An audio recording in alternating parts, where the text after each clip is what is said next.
Hello, welcome to IYR Talks English.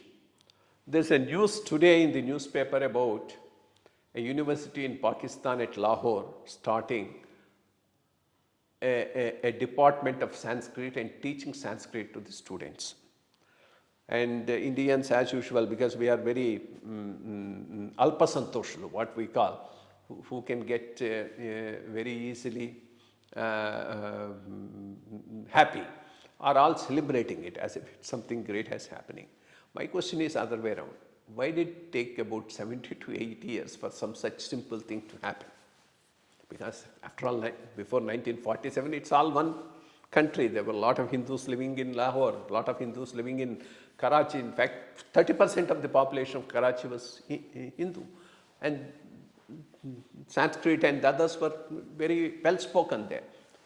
The fact that it took 80 years for this to come up shows how much of a enmity for language Jinnah was able to generate as part of this, his goal of partitioning this country. In fact, before partition, Punjab had a very developed Punjabi which was spoken by Sikhs, Hindus as well as Muslims. Similarly, Sindhi, Baluchi and Faktu, four beautiful languages with their own literature, with their own heritage, with their own poets and scholars.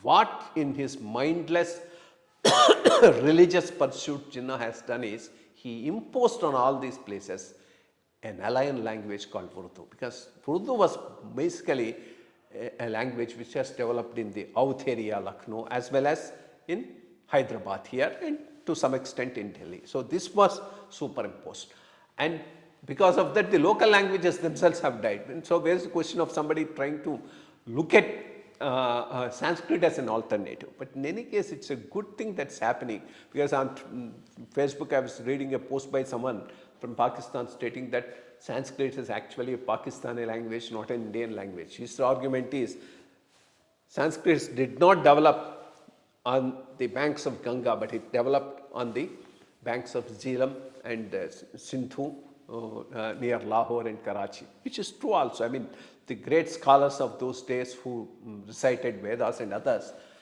were from these areas. Not, I mean, by then the Vedic tradition hasn't spread that much into the south and other places, which happened subsequently. And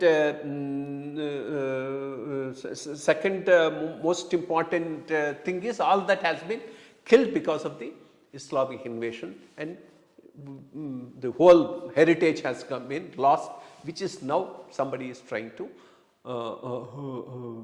reconnect himself with by introduction of Sanskrit. It's a good gesture that's happening in Pakistan, though very late.